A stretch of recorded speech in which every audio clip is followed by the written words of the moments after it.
there are a couple of places that I don't see in some of the histories from the 70s, and one of the important ones for lesbians is Vancouver Ms, which is a club that existed on 4th Avenue, about the 2000 block north side. It was one of those, you know, the weird liquor laws in BC, and it was one of those bottle clubs. I think you had to sign out a membership for $1 or something. It was for women only. It was owned by two women who have disappeared, who really tried to make it work. There was a small cover charge. There were pool tables in the basement. There was space for meetings and art exhibits in the main floor and a dance floor. And it was the kind of place where you brought your bottle and put it, like Faces, where you put it behind the bar, and they doled out your drinks, and hopefully you bought mixer and stuff from them. And it was a club like that. And I think it only lasted a couple of years. What years was that? It would have been about 74, 75, 76, in that period going there. Where on West 4th was that? It's 2000. I think it's in I think the building's still there.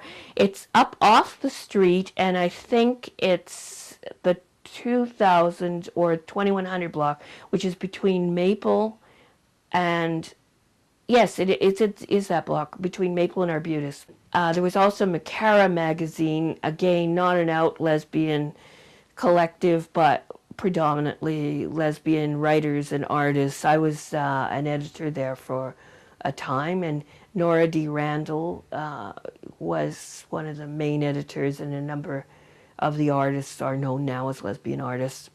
The cultural exchange came out of an effort to have a women's building, which failed. Despite an awful lot of fundraising. I wasn't on that collective or group, not being a meeting person. My partner, Jesse, was. Finally, they took the money they'd raised for a whole building and opened a place on 16th, right near Maine, called the Lower Mainland Women's Cultural Exchange. Again, predominantly lesbian, and put on events and art shows, and that would have been right around 1977, because it was going when I left town. I lived the last couple of years of the 70s in Fredericton, New Brunswick. How long were you there? 2 years. So did you notice any significant changes when you got back in terms of the gay lesbian community? I think that the number of organizations had diminished and the freedom had risen. I had worked on Room of One's Own, feminist magazine, and a woman from there told me that Ariel Books was for sale. Ariel Books was one of the 2 women's bookstores in Vancouver. Ariel actually was started by the wife of Colin Limworth, who owns Banyan Books. Banyan was on 4th Avenue at that time.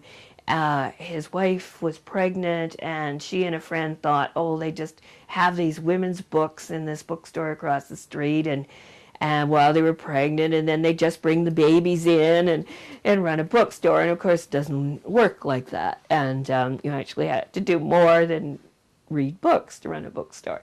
So they sold it, or I think they sold it to a collective of a few women, and it was basically operated as a volunteer collective with a half-time paid coordinator. They all got burned out and decided to sell it, and that's where this woman and I came in. And I was able to raise the money practically in piles of nickels from friends and many loans, and the 2 of us ran it until she left a year and a half later. What was her name? Janice Pentland Smith. Okay. And it was a fairly acrimonious parting. She moved up the coast. I haven't seen her since. And I was able to raise the money during the period of acrimony. I mean, the money went to the lawyers, and buy her out. So that was functioned as as not only a woman's bookstore, but it had did it have a drop-in component to it? Well, yes, I think any women's bookstore is de facto a drop-in, because women do meet there and hang out and so on. Although I didn't have the space to have it a drop-in in the way at the Vancouver Women's Bookstore at that time had actually a whole lounge area that they were able to maintain. Mm-hmm. And that was a good thing, too, because there wasn't much women's space in Vancouver. At that point? At that point. Yeah. Were you aware of Passacaglia Books? Oh, yes. Yeah. Yes. Ariel actually had started back in, I think it was 74. And Janice and I bought it in 81. Okay. So I've been going a while. Right. And the Vancouver Women's Bookstore also started 6 months before that in 1974. Or 73, actually. Summer of 73. And Vancouver is the only city in North America that I am aware of that had 2 women's bookstores. And what was the nature of the relationship between the bookstores, since you both had similar political values? Totally friendly. Good. Totally friendly. Gloria Greenfield, who was one of the main operators of the Vancouver Women's Bookstore, and I talked at least a couple times a week, and we went to events together, and we were friends. The one thing I had that was a major moneymaker that wasn't duplicated was the folk festival. And I sold books there for 9 or 10 years. Hell on earth, but it was a huge financial boost in the summer. And I had to be pretty aggressive about going out and getting different gigs like that to stay open. But very often we cooperated with sending customers to each other. In fact, we always sent customers to each other. If somebody didn't have something in, we'd, give it to the other, keep kind of a running tab of borrowed books. It was very cooperative.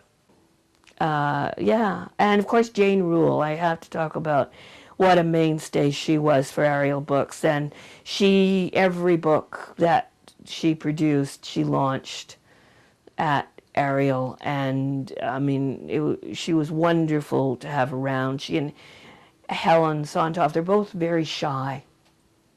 And of course, Jane was also in a lot of pain with her back, and it was an effort for her to do that. I mean, she didn't need it. She did it out of support. A very touching thing, actually, were the number of people, and I think of kind of very ordinary men in business suits with attaché cases who would come in, pick up Engels, look around first, shove it in the attaché case and walk out, and they wouldn't say hello, and they wouldn't anything. Maybe we'd both smile, and that was really common. I wonder if they thought they could be less obvious if they went to a woman's bookstore than if they went into into Little Sisters or something like that. I think that had a lot to do with it. And when I later wrote columns in Extra West and Angles, and then later still did editorials on Prism and Outlook, I had a lot of people. Actually, it's years now since that happened, and I still have people who've seen me on TV and remember. And again, I know how valuable those shows are, because I've had clerks in stores, in shoe stores, again, people who are totally closeted, usually very middle-aged or older, and I think for whatever reason they've lived these very lonely, closeted lives. Still, whatever is keeping them in is still happening, whether it's family or job or whatever. And I think those public shows and gay television networks, I don't care about us who are out, who are living. It's for them. It's so important that those media places are there.